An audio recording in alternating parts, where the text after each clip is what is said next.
Hi, it's Jeremy Platt here with just a few ideas about how to improvise on the Freddie Hubbard tune, Little Sunflower, great tune, usually referred to as a modal tune, which we'll come back to. Ternary structure, A-B-A, the first part is all D minor, so we'll look at some ideas for that. The B section goes between E flat major 7 and D major 7, and then we return to the D minor 7. So let's just have a look at it as it unfolds. A little introduction, and now the main melody.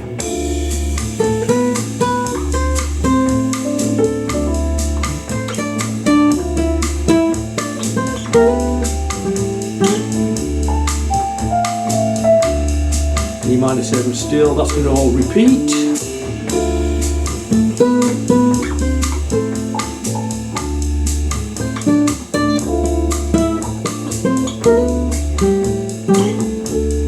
Bridge goes to E flat major 7, the B section.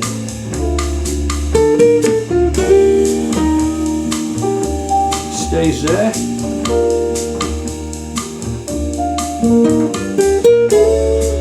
We've gone to D major 7. All that happens again.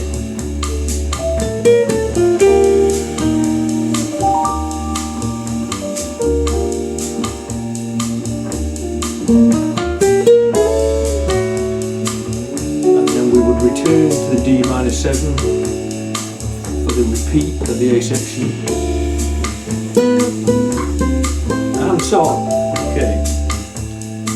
So let's have a look at the whole idea of improvising over D minor 7. One of the interesting things about this tune and other so-called modal tunes is that you're often staying in the same place for a long time. And that can be a challenge to make an interesting solo. If you're playing on a standard and it's 2 chords per bar, you've got a lot of opportunities to create tension and release it on the 5 chords, 2/5 progressions and so on. But really, this is about staying in the same place and making it interesting. So I'm going to start off with something very simple. Many people will know your pentatonic scale, and if you want to play D minor pentatonic, which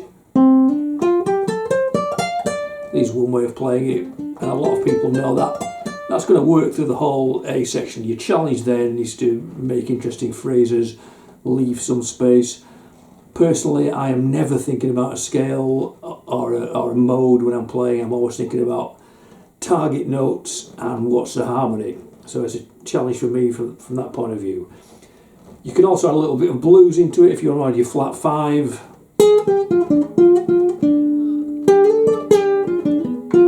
You can even bend a note. So all that's going to work over D minor 7.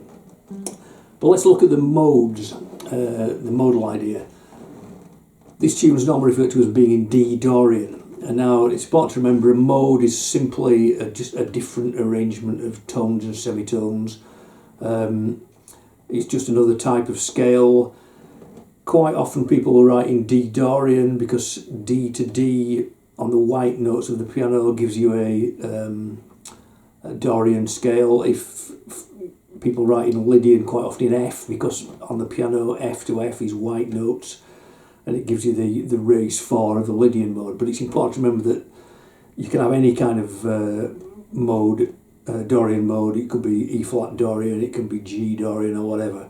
But in this case it is D Dorian, so let's have a look at how that works. If you normally start playing a scale, a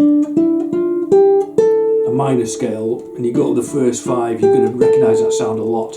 If it was a harmonic minor, you would now have a flattened 6 and a raised 7th. So you end up with this. This is not quite the same. I'm going to do that again because I've just received a message. Harmonic minor would be that with the flattened 6, raised 7th. It's not particularly useful for playing over D minor 7. The Dorian mode differs in this respect. First 5 the same, but now we've got the natural 6, which is a B natural. and that's the key characteristic of the Dorian. We've also got a flat 7, so put it all together, you've got this sound, and that gives you a very sort of restful kind of sound. I'm going to demonstrate that in a minute. If you keep making phrases that hit the B natural, the natural 6, you're going to get a nice little restful kind of sound.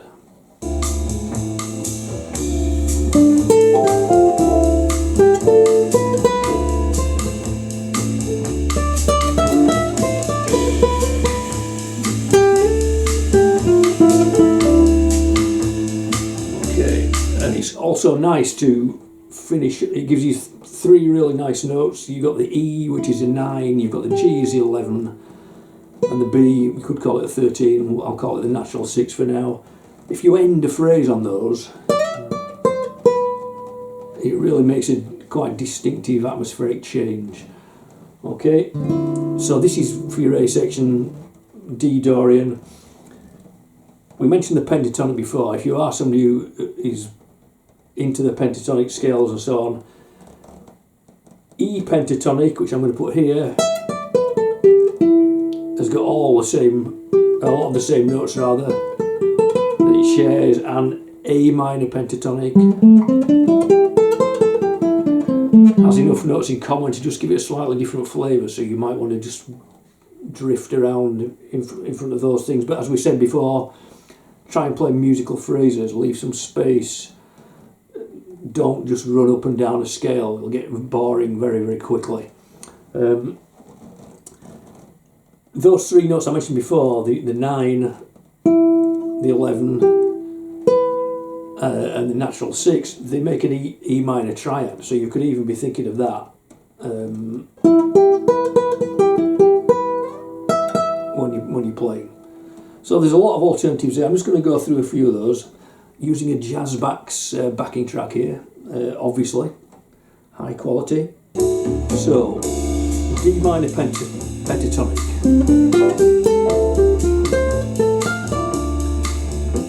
I could use E minor pentatonic, and that will give me quite a lot of Dorian interest. Even A minor pentatonic.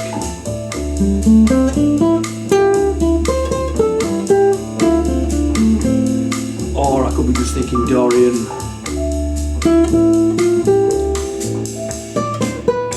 And that nice B natural.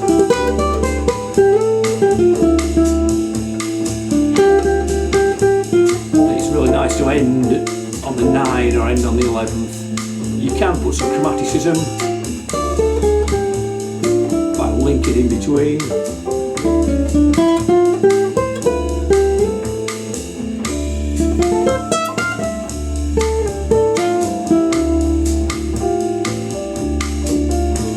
Okay, just some ideas there. Let's have a look at the B section.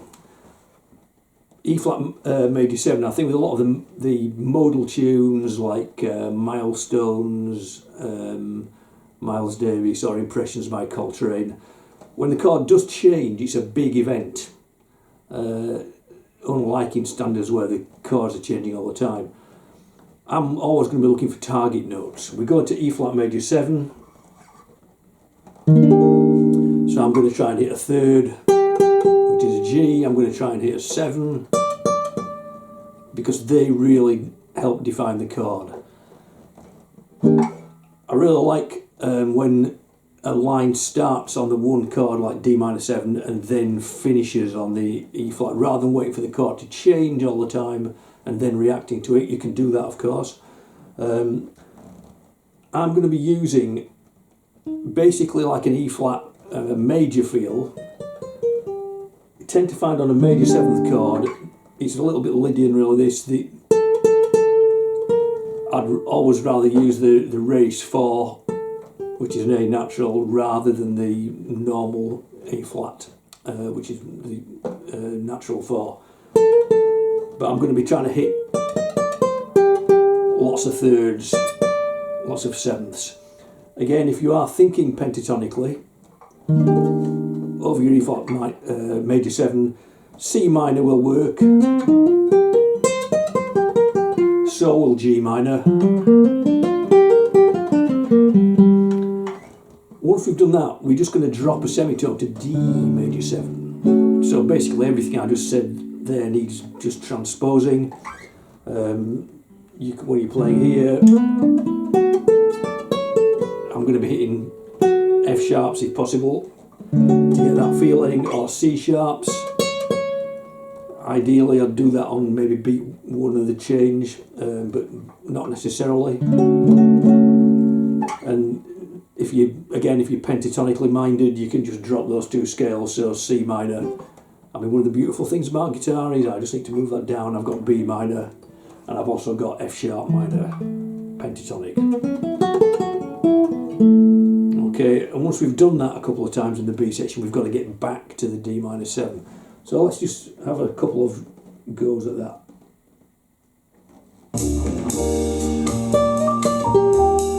Target notes. Drop it a semitone. 3rd to the 7th.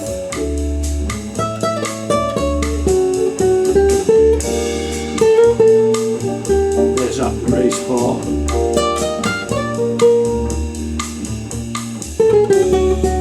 I've got to chromatically go to the F sharp, the 3rd. And now I will be simply going back to my Dorian.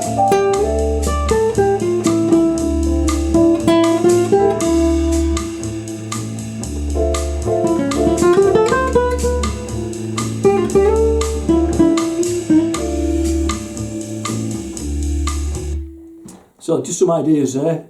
Hope that's useful. Obviously there's much more we could have said. If you're staying on the same chord for a long time, one way to make it interesting is to go outside the changes and then come back in, but I think that's for another video. In the meantime, thanks very much for watching. I hope you got something out of it. I'm just going to finish with an unpaid plug for this beautiful flamenco guitar. Especial 5 de Alvarez Bernal in Sevilla, or if you come from Yorkshire, that's Special 5 from Alvarez Bernal in Seville. Thank you.